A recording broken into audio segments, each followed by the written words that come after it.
Hey everyone, welcome to another episode of What's Wrong with Your Toyota? You asked for it, you got it. The car of the 80s is here. The new Toyota Celica Liftback. Now, to be clear, I am not a professionally trained mechanic. So having said that, I've taken every precaution I can to be safe, and I think that if you are also working on an old car, you should also do everything you can to ensure that you are working in a very safe way and in a very safe environment. What I hope to show you today is a bit of process about how to approach a problem when things don't go easy. In this video, I will remove the steering linkages from the control arm, and I will be removing the ball joint from the control arm too.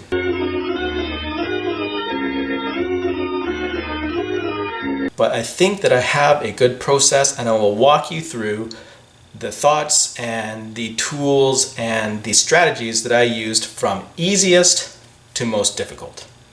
Now, a little while ago, I was able to purchase some new front coilovers for my Toyota. These are made by Seika. But before I put in the new suspension, I would like to take the ball joint out of the control arm in the front here. So stick with me and let's go through how to approach a sticky, rusty problem on an old car. Now, the first thing you have to do here is you have to take out the cotter pin. Now, on the other side, the cotter pin was super duper rusty, and it actually just like broke off right away from when I tried to pull it out. So let's see if we can get this out here. Don't worry about destroying the cotter pin because the new ball joint comes with a new cotter pin. Brilliant, we got it out. Brilliant, so we got the first little bit off. Now let's remove this really rusty nut. As I said before, we will go from the easiest way to remove it to the most difficult way to remove it. Now, if you're a hobbyist mechanic like I am, you won't have a lot of fancy tools or a whole lot of special equipment to deal with stuff like this. So my approach will also go from most budget-minded to most expensive intervention as well. Obviously, the first thing we're going to try to use is a wrench. We'll try to crank it off. And if that doesn't work, well, you'll see what happens next. Just your regular 3/8 wrench, and we'll just try to crank it off without doing any prep work to this at all.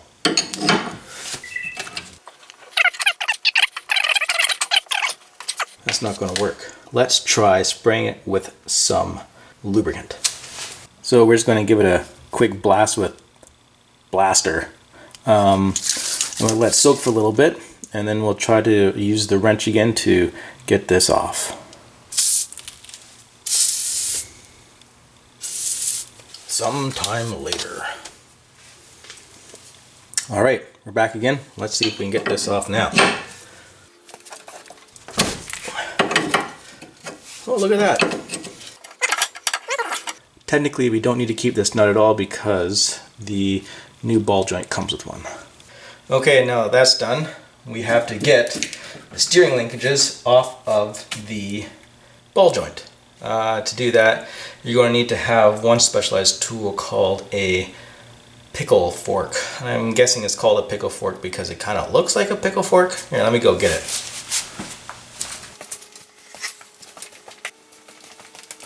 Now, here's my pickle fork that I bought from Canadian Tire. It was rather cheap, so it's not really an expensive tool to own, but it is rather handy. Basically, all the pickle fork is a wedge that you drive into the ball joint here in between the steering components, and it separates the two. Now, you should probably use a nice heavy machinist hammer, but I don't have one of those. I just have your regular good old-fashioned East Wing carpenter hammer. Really, any hammer will do to get the job done.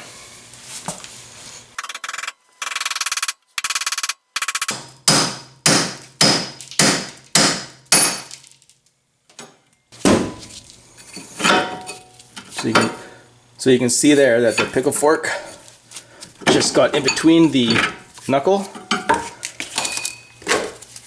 and the steering linkage here, and it just comes right off. The ball joint drops out straight down from the control arm here.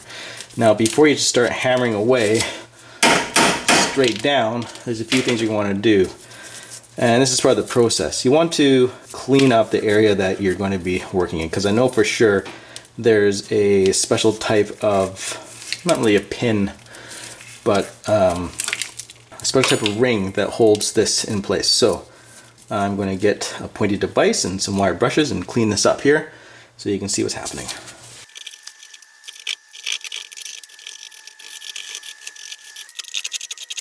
Okay, there we go, all nice and cleaned up, and now it's ready to just drop out of the bottom here. Most people would just give it a good wrap, but as you can see, that's probably not going to work. There's far too much movement in the suspension components here, and the impact of your hammer is not actually going very far. But let's try it a few more times just to see what we can. No, nothing doing. So let's try a bit of that nut blaster stuff and see if that'll loosen up. Alright, let's give it a go with the hammer again. Nothing. So another trick you might want to try is to see if you can wiggle it loose. I'm just going to use a pipe wrench here. Any pipe wrench will do. Well, maybe not any pipe wrench, but this one is the right size for the application here. So I'm just going to put it around the bottom of the ball joint and see if I can get it to shift inside the control arm. And that doesn't seem to be working, so let's see if I can give it a bit of a wrap here.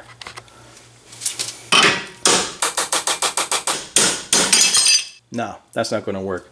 One of the things that you're fighting against in this case is the suspension is just too bouncy to really get much of the impact into the point that you want to be impacted. Everything is floppy and bounces around.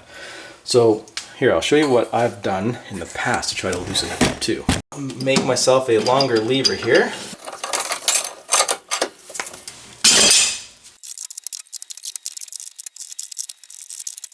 Well, as you can see, that's not really having the desired effect. The pipe wrench keeps on slipping off and you're not really able to get any much purchase on it. So that might be something that works for you, but it doesn't work for me. The next thing to do is try different methods of hammering. Hammer time. What I've got here is a little setup that requires a specialized steel tube. Now this tube I got from my dad, actually. He is a guy who has many different types of steel tubes around his house, so I got the steel tube from him, and this steel tube is the appropriate diameter that it fits around the ball joint. It does not interfere with the ball joint, but it rests on the control arm. So you'll see what my strategy here is in a moment, but in order to make it more clear, the name of the game is to take up all the bounce and jiggle that's in the suspension here and make it so when I hammer on the top of this, it puts as much impact into the part that I want to break the seal as possible. So just watch how I do this. First I have to jack up the control arm. I'm placing some blocks of wood underneath with the intention of lowering the control arm around the tube.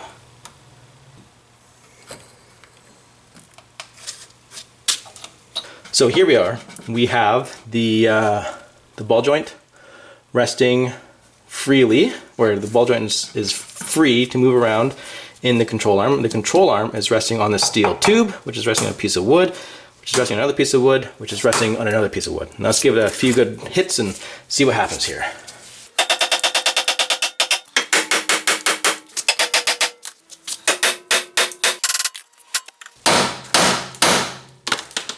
So as you can see, hammering on it, even with the setup I have here, didn't really do much. Still a little bit too much bounce. I'm not sure.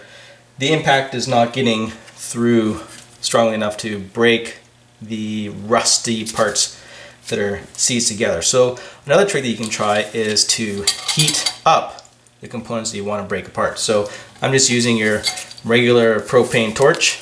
Propane and propane accessories. And I'll be heating it up, not red hot, but pretty warm to see if that will cause enough thermal expansion to break the pieces apart. Now, if you're using flames in your garage, make sure that you know where the exits are and you have a fire extinguisher on hand and that you're paid up on your house insurance. All those things are probably a pretty good idea.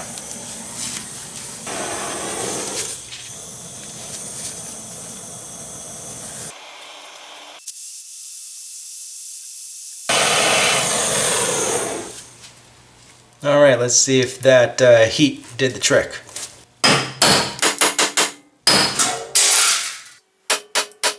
It did not do the trick. Now, believe it or not, one of the reasons why we could be having difficulty hammering it off with the wooden blocks underneath is because the wooden blocks actually absorb too much of the impact. So we want to make sure that whatever we're hammering, the impact goes right into the old ball joint and pushes the ball joint right out. So what I'm going to be using instead of wooden blocks is I'm going to get myself a stack of steel that will rest right on top of my cement floor. I'll show you how I do that.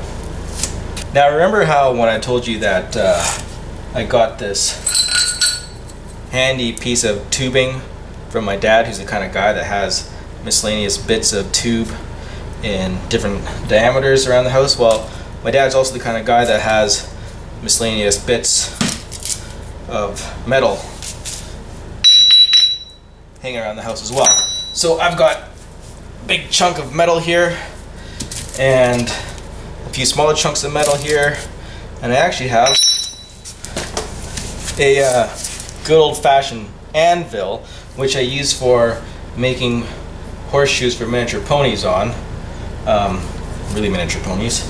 And what we're going to do is, instead of stacking up wood underneath, we're going to make sure there's a stack of steel underneath, which should eliminate any sort of vibration or bounce or give when we give the ball joint a good hammer. Alright, we've got this stack of steel stacked up. Let's see if we can hit it with something heavy.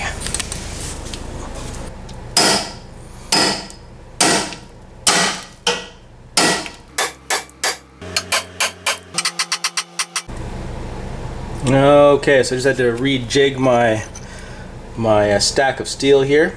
It's still balanced right on the floor, and I mean, I do have cardboard underneath of it just so it doesn't wreck the floor, but I can get a few good more hits.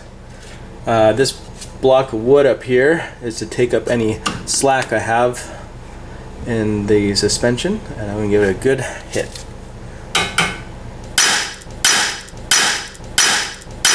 Whoa! There we go. Came right out. Easy peasy lemon squeezy. Well, there you have it.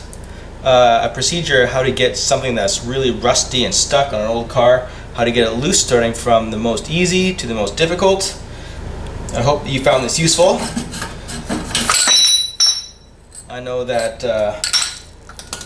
I certainly did, because now I can get this old ball joint out and replace it with a shiny new one right here, still in the bag. Haha, new cotter pin. Alright, well, thanks for watching, take care, and be sure to let me know your thoughts in the comments. Till next time.